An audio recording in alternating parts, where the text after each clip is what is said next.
नमस्कार दोस्तों, स्वागत है आपका आपके अपने चैनल BRB एजुकेशन में। तो दोस्तों, हम पढ़ रहे थे गुरुत्वाकर्षण। कल हमारा एक वीडियो हो चुका था गुरुत्वाकर्षण का, और जो इसके छूटे हुए पार्ट थे तो आज हम करेंगे। और हम आज 40 महत्वपूर्ण इसके क्वेश्चन भी देखेंगे जो कि सारे के सारे प्रीवियस ईयर हैं। ठीक है, तो चलिए अपने क्लास को स्टार्ट करते हैं। कल गुरुत्वाकर्षण तो हम पढ़ लिए थे, लेकिन फिर भी आज बता देती हूँ गुरुत्वाकर्षण क्या होता है। तो जो गुरुत्वाकर्षण होता है वह एक आकर्षण बल होता है जिससे हर दूसरी वस्तु अपनी ओर आकर्षित करती है या खींचती है। ठीक है, जो गुरुत्वाकर्षण होता है तो ये ब्रह्मांड में किन्हीं भी दो पिंडों के बीच जो आकर्षण बल होता है, एक दूसरे के लिए जो आकर्षण बल होता है, ठीक है, वही हमारा गुरुत्वाकर्षण बल कहला जाता है। ठीक है, तो ये आपको ध्यान रखना है। ये हमारा M1 द्रव्यमान है और ये हमारा M2 द्रव्यमान है। और ये तो सारी चीज़ें मैंने बता ही दिया था कल आपको कि पृथ्वी जब हमें नीचे की ओर खींचती है तो इसी से जो वजन होता है वह महसूस होता है। ठीक है, चंद्रमा पृथ्वी को खींचती है तभी आता है क्या, ज्वार और भाटा बनते हैं। ठीक है, जब सूरज पृथ्वी को खींचता है तब क्या होता है, तो पृथ्वी कक्षा में घूमती है और हर वस्तु एक दूसरे को गुरुत्व लगाती है। ठीक है, हर वस्तु जो होती है एक दूसरे पर गुरुत्व लगाती है। और सार्वत्रिक गुरुत्वाकर्षण का नियम हमने ये देख लिया था कल, बहुत अच्छे से हमने पढ़ लिया था। गुरुत्वीय त्वरण को भी हमने देख लिया था। और आज हम यहाँ से पढ़ेंगे ये जो हमारा द्रव्यमान है और भार है। ठीक है, इनको आज देखते हैं कि ये क्या होते हैं। तो जो द्रव्यमान होता है, जो मास होता है, ये किसी वस्तु में मौजूद पदार्थ की मात्रा होती है। ठीक है, इसका मान जो होता है वह हमेशा समान होता है। कहीं पे भी आप चले जाइए, किसी भी आप प्लेनेट पे चले जाइए, ठीक है, कहीं पे भी इसका मान चेंज नहीं होता है। ठीक है, द्रव्यमान हमेशा सदैव एक जैसा रहता है, हर जगह ये बदलता नहीं है। इसकी SI यूनिट क्या होती है, तो इसकी SI यूनिट होती है किलोग्राम। ठीक है, जो द्रव्यमान होता है हमारा, तो द्रव्यमान की जो SI यूनिट होती है तो वह होती है किलोग्राम। इसको किलोग्राम के द्वारा मापा जाता है। ठीक है, अब आता है जो भार होता है यानी वेट क्या होता है, तो पृथ्वी द्वारा वस्तु पर लगाया गया जो गुरुत्व बल होता है वह हमारा वेट होता है। ठीक है, अभी आपने देखा जो द्रव्यमान होता है वह किसी पदार्थ की जो मात्रा होती है वह पदार्थ की मात्रा पर निर्भर करता है, उसको हम बोल देते हैं द्रव्यमान। जो हमारा भार होता है तो भार वह कहलाता है जो पृथ्वी जिस बल से किसी वस्तु को अपनी ओर आकर्षित करती है या खींच रही होती है, उस बल को या उस भार को हम गुरुत्व बल कहते हैं। ठीक है, जो गुरुत्व बल होता है यानी जो गुरुत्व के कारण जो भी पृथ्वी जिस भी पदार्थ को अपनी ओर खींचती है, जो वह बल लगता है वह भार है। ठीक है, तो आपको ये ध्यान रखना है, उसी को हम भार बोल देते हैं। और जो बदलता नहीं, जो हमेशा बदलता रहता है, जो भार होता है वह बदलता रहता है। चांद पर कितना होता है, तो ये पृथ्वी के भार का 1/6 होता है। ठीक है, और इसकी यूनिट क्या है, तो भार को हम न्यूटन के द्वारा दर्शाते हैं, यानी जो हमारा भार होता है उसको हम न्यूटन के द्वारा दर्शाते हैं। ठीक है, तो इसका फॉर्मूला क्या है, इसका फॉर्मूला हो जाता है W = mg, यानी द्रव्यमान गुणे त्वरण। ठीक है, ये हमारा हो जाता है क्या, ये हमारा हो जाता है भार। मुक्त पतन क्या होता है, जो फ्री फॉल होता है, ये क्या होता है, इसको समझते हैं कि जब कोई वस्तु केवल पृथ्वी के गुरुत्व बल के कारण गिरती है, ठीक है, उस पर हवा का रोध ना हो, उसे मुक्त पतन कहते हैं। जो केवल गुरुत्वाकर्षण के कारण ही पृथ्वी पर गिरती है, या हवा का कोई रोध नहीं होता, रेजिस्टेंस नहीं होता, अवरोध नहीं होता हवा का, ठीक है, तो उसको जो मुक्त रूप से वह पृथ्वी पर गिरती है तो उसको हम बोल देते हैं मुक्त पतन। ठीक है, इसका एक्सेलरेशन जो हमेशा होता है, एक्सेलरेशन, ये इसको हम क्या बोल देते हैं, तो ये पृथ्वी का एक्सेलरेशन बोल देते हैं जी को, गुरुत्वाकर्षण को। ठीक है, और इसका मान कितना होता है, तो 9.8 मीटर/सेकेंड होता है। हल्की और भारी वस्तु बिना हवा के एक ही गति से गिरेगी। ठीक है, ये गैलीलियो का सिद्धांत है। आप किसी भी छत से या किसी भी आप ऊंचे स्थान से एक छोटी वस्तु और एक बड़ी वस्तु को एक साथ गिराइए तो वह एक समान गति से नीचे गिरेंगी। ठीक है, यह गैलीलियो का सिद्धांत है।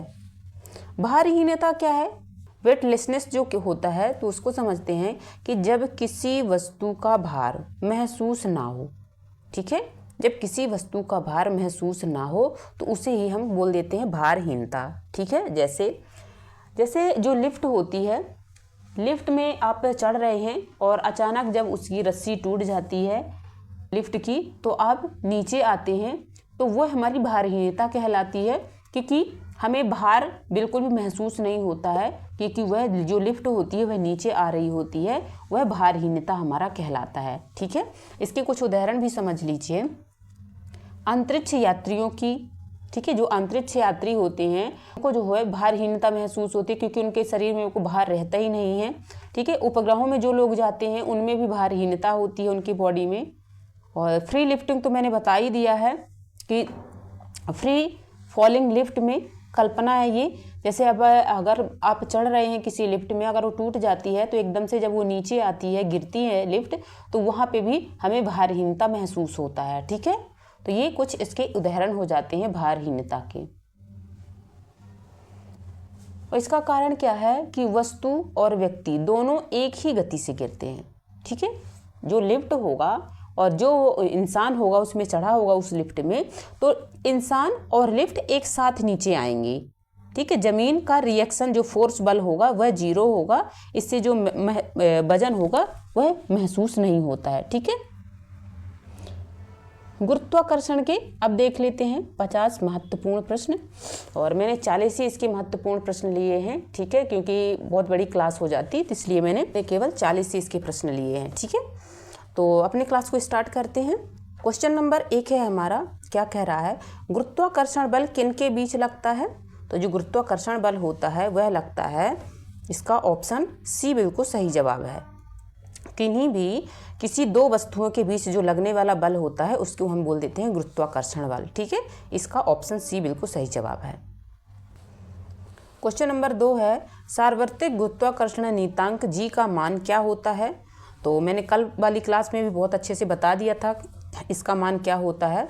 इसका मान हो जाता है हमारा, जी का मान होता है 6.67 × 10⁻11 न्यूटन मीटर स्क्वायर प्रति किलोग्राम स्क्वायर, ठीक है।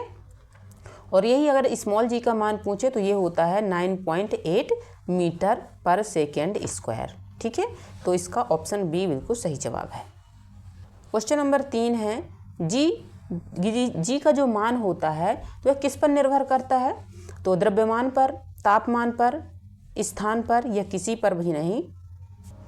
तो इसका राइट आंसर है option number D is the right answer, ठीक है।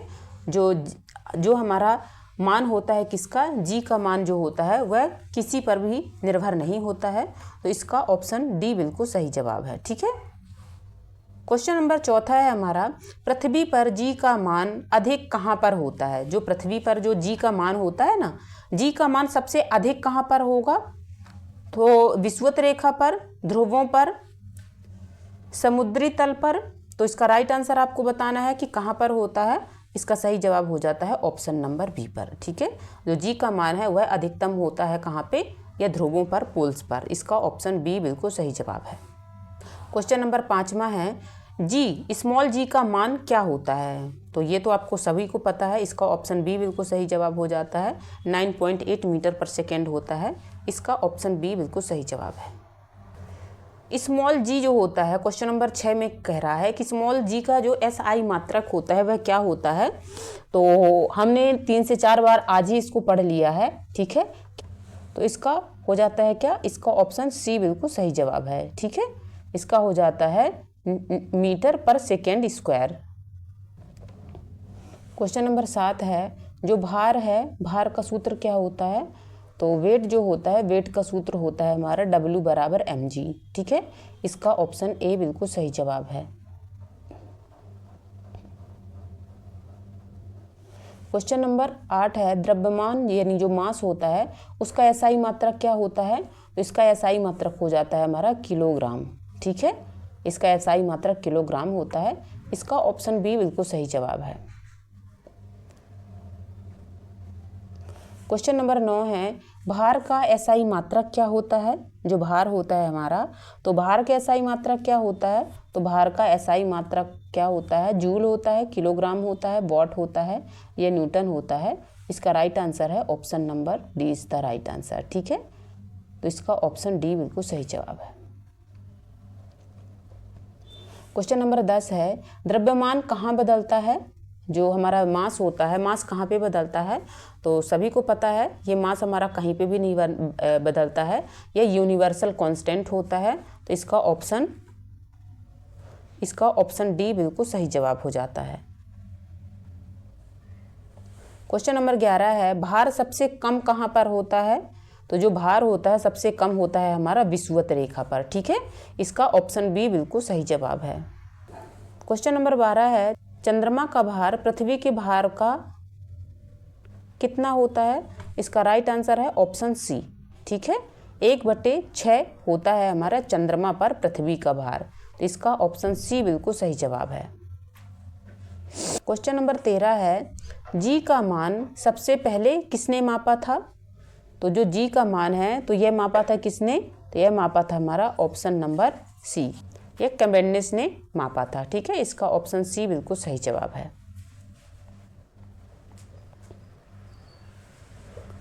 क्वेश्चन नंबर 14 है, मुक्त पतन यानी जो फ्री फॉल होता है, मुक्त पतन में कौन सा बल कार्य करता है? तो केवल गुरुत्व बल, घर्षण बल, अभिलंब बल या सभी? इसका राइट आंसर क्या है? इसका राइट आंसर हो जाता है option number A is the right answer. ठीक है, इसमें जो मुक्त पतन होता है, फ्री फॉल होता है, उसमें केवल गुरुत्व बल कार्य करता है। इसका ऑप्शन ए बिल्कुल सही जवाब है। क्वेश्चन नंबर 15 है, वायु रोध होने पर मुक्त पतन का त्वरण क्या है? तो जी से अधिक है, जी से कम है, जी के बराबर है या शून्य है? इसका राइट आंसर क्या है? इसका राइट आंसर हो जाता है option number B is the right answer. ठीक है, यानी जी से कम होता है। इसका ऑप्शन बी बिल्कुल सही जवाब है। क्वेश्चन नंबर 16 है, पृथ्वी से पलायन वेग होता है जो, तो उसका मान कितना होता है पलायन वेग का? तो यह होता है हमारा ऑप्शन बी। ठीक है, 11.2 किलोमीटर प्रति सेकेंड होता है इसका मान पलायन वेग का।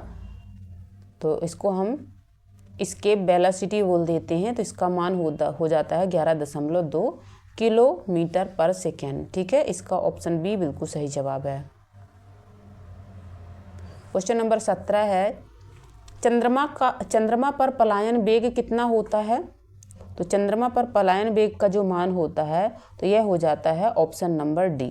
ठीक है, 2.3 किलोमीटर प्रति सेकेंड हो जाता है हमारा चंद्रमा पर पलायन वेग का मान। इसका ऑप्शन डी बिल्कुल सही जवाब है। क्वेश्चन नंबर 18 है, गुरुत्वाकर्षण बल किस पर निर्भर नहीं करता है? तो जो गुरुत्वाकर्षण बल होता है तो वह निर्भर किस पर नहीं करता? तो वह नहीं करता है हमारे आकार में। ठीक है, जो गुरुत्वाकर्षण बल होता है तो द्रव्यमान, दूरी, इस सब में निर्भर करता है, ये आकार में निर्भर नहीं करता है। इसका ऑप्शन सी बिल्कुल सही जवाब है। क्वेश्चन नंबर 19 है, ऊंचाई बढ़ाने पर जी का मान क्या होता है? तो ऊंचाई बढ़ाने पर जी का मान घटता है। ठीक है, अगर यह हमारा समतल है, इससे अगर ऊपर जाएंगे तब भी जी का मान घटता है, और इससे अगर नीचे आते हैं तब भी जी का मान घटता है। ठीक है, तो इसका ऑप्शन बी बिल्कुल सही जवाब है। क्वेश्चन नंबर 20 है, पृथ्वी के अंदर जाते समय जी का मान क्या होता है? तो जी का मान जो होता है हमारा पृथ्वी के अंदर जाते समय, पहले जी का मान जो होता है बढ़ता है और फिर जी का मान घटता है। तो इसका ऑप्शन सी बिल्कुल सही जवाब है। क्वेश्चन नंबर 21 है, गुरुत्वाकर्षण बल कैसा होता है? तो जो गुरुत्वाकर्षण बल होता है वह आकर्षण बल होता है। इसका ऑप्शन ए बिल्कुल सही जवाब है। ठीक है, यह प्रतिकर्षित नहीं होता बल्कि यह आकर्षित होता है या आकर्षण करता है। किन्हीं भी दो पिंडों के बीच जो लगने वाला बल होता है, जो आकर्षण बल होता है, वह हमारा गुरुत्वाकर्षण बल होता है। ठीक है, इसका ऑप्शन ए बिल्कुल सही जवाब है। क्वेश्चन नंबर 22 है, केपलर के नियम कुल कितने बताए थे केपलर ने? तो केपलर ने कुल 3 नियम बताए थे। ठीक है। कल इसकी क्लास आपको मिल जाएगी केपलर के नियम की। तीनों नियम को मैं चित्र के माध्यम से बहुत बेहतरीन तरीके से समझा के आपको बताऊंगी कि केपलर ने तीनों नियम क्या दिए थे। ठीक है, तो इसका ऑप्शन सी बिल्कुल सही जवाब है। क्वेश्चन नंबर 23 है, केपलर का तीसरा नियम किससे संबंधित है? तो जो केपलर का तीसरा नियम है वह संबंधित है हमारे ऑप्शन ए से। ठीक है, टी स्क्वायर अनुक्रमानुपाते आर की पावर 3, इसका ऑप्शन ए बिल्कुल सही जवाब।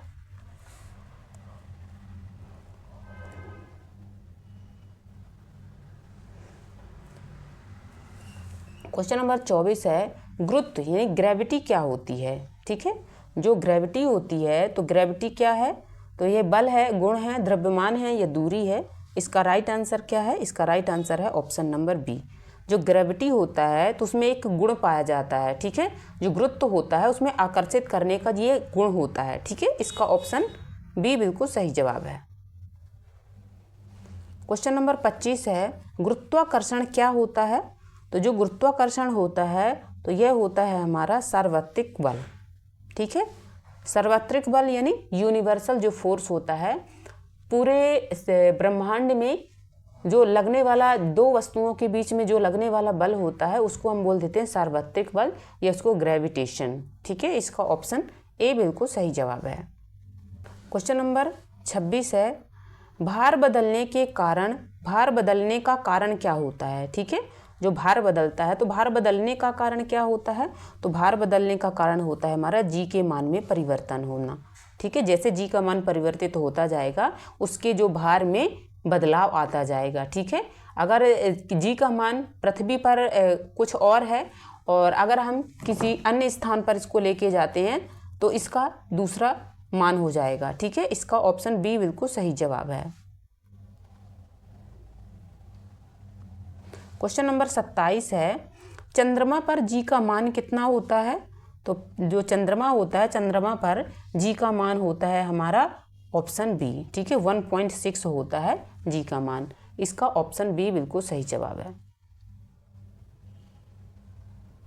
क्वेश्चन नंबर 28 है, द्रव्यमान अगर हमारा 20 किलोग्राम है और जी जो है हमारा कितना है 10 ग्राम और हमारा जो जी है वह 10 है, तो इसमें भार क्या होगा? तो भार का फॉर्मूला क्या होता है? तो भार का फॉर्मूला हमारा mg हो जाता है। ठीक है, m का मान यहाँ पे 20 दिया हुआ है और g का मान 10 दिया हुआ है, तो यह हमारा हो जाएगा 10, यह हमारा हो जाता है 200 न्यूटन। ठीक है, तो इसका क्या हो जाता है? इसका ऑप्शन बी बिल्कुल सही जवाब है। ठीक है, इसका ऑप्शन बी बिल्कुल राइट आंसर है। क्वेश्चन नंबर 29 है, गुरुत्वाकर्षण का नियम किसने दिया था? तो जो गुरुत्वाकर्षण का नियम है यह न्यूटन ने दिया था, इसका ऑप्शन ए बिल्कुल सही जवाब है। ठीक है, क्वेश्चन नंबर 30 है, पृथ्वी का आकार कैसा है? तो जो पृथ्वी का आकार है वह कैसा है? तो पृथ्वी का आकार है चपटा गोलाव। ठीक है, यानी जो पृथ्वी है तो पृथ्वी हमारी ऐसी है, गोल नहीं है, इसका चपटी है, ये चपटा जो गोलाव है ये हमारा हो जाते है पृथ्वी का आकार। ठीक है, इसका ऑप्शन सी बिल्कुल सही जवाब है। क्वेश्चन नंबर 31 है, जी का मान सबसे अधिक कहाँ पर होता है? तो जो जी का मान होता है वह सबसे अधिक होता है हमारे पोल्स पे। ठीक है, ध्रुवों पर सबसे अधिक होता है जी का मान, और सबसे कम कहाँ पे होता है? तो यह होता है विषुवत रेखा में, इसका ऑप्शन बी बिल्कुल सही जवाब है। क्वेश्चन नंबर 32 है, गुरुत्वाकर्षण बल जो होता है वह क्या है? तो गुरुत्वाकर्षण बल हमारा आकर्षण बल है, हमने पढ़ ही लिया है इसका। ठीक है, इसका ऑप्शन ए बिल्कुल सही जवाब है। क्वेश्चन नंबर 33 है, दूरी बढ़ने पर गुरुत्वाकर्षण बल का मान क्या होता है? बढ़ता है, घटता है या समान रहता है या पहले घटता है फिर बढ़ता है? इसका राइट आंसर क्या है? इसका राइट आंसर हमारा हो जाता है ऑप्शन नंबर बी। ठीक है, जो हमारा दूरी बढ़ाने पर गुरुत्वाकर्षण का जो मान होता है वह घटता है। ठीक है, गुरुत्वाकर्षण क्या होता है? तो गुरुत्वाकर्षण जो बल होता है वह होता है F बराबर जी m1 m2 बटे r स्क्वायर। ठीक है, जो गुरुत्वाकर्षण बल होता है तो यह होता है इसकी दूरी बढ़ाने पर, यानी दूरी क्या है? तो दूरी हमारी r है यहाँ पे। ठीक है, जब इसकी हम दूरी बढ़ाएंगे तो जो F का मान है वह हमेशा घटेगा। ठीक है, जब दूरी बढ़ाने पर इसका जो f का मान होता है वह कम होता है, तो इसका ऑप्शन बी बिल्कुल सही जवाब है। क्वेश्चन नंबर 34 है, पृथ्वी की कक्षा में कक्षीय वेग कितना होता है। ठीक है, जो पृथ्वी की कक्षा होती है उसमें कक्षीय वेग कितना होता है, तो इसका ऑप्शन डी बिल्कुल सही जवाब है। यह हो जाता है 7.9 किलोमीटर पर सेकेंड। इसका ऑप्शन डी बिल्कुल सही जवाब है। क्वेश्चन नंबर 35 है, भार शून्य कब होता है। तो जो भार होता है तो शून्य कब होता है, तो यह होता है हमारा जब मुक्त पतन होता है। ठीक है, जब फ्री फॉल होता है तभी जो भार होता है हमारा वह शून्य होता है। इसका ऑप्शन ए बिल्कुल सही जवाब है। क्वेश्चन नंबर 36 है, 36 में क्या कह रहा है कि जो हमारा जी होता है, जी का विमीय सूत्र क्या होता है, तो जी का विमीय सूत्र हो जाता है हमारा option number B is the right answer. ठीक है, वेरी इंपॉर्टेंट है, यहाँ से यह विमीय सूत्र भी पूछ लिया जाता है जी का। तो m की पावर 1, l की पावर 3, t की पावर -2। ठीक है, इसका ऑप्शन बी बिल्कुल सही जवाब है। क्वेश्चन नंबर 37 है, स्मॉल जी का सूत्र क्या होता है। जो विमीय सूत्र होता है स्मॉल जी का, तो विमीय सूत्र क्या होता है स्मॉल जी का, तो यह हमारा हो जाता है option number C, LT2, l की पावर -2। ठीक है, इसका ऑप्शन सी बिल्कुल सही जवाब है। क्वेश्चन नंबर 38 है, भारहीनता कब महसूस होती है। तो जो भारहीनता होती है तो यह होती है मुक्त पतन में, खड़े होने पर, घूमने पर या खींचने पर। तो इसका राइट आंसर है option number B is the right answer. ठीक है, जब मुक्त पतन होगा, कोई भी चीज़ जब अचानक टूट जाती है तो वो उसको हमें भारहीनता वहाँ पे महसूस होती है। इसका ऑप्शन ए बिल्कुल सही जवाब है। क्वेश्चन नंबर 39 है, न्यूटन ने गुरुत्वाकर्षण की खोज किस घटना से की थी।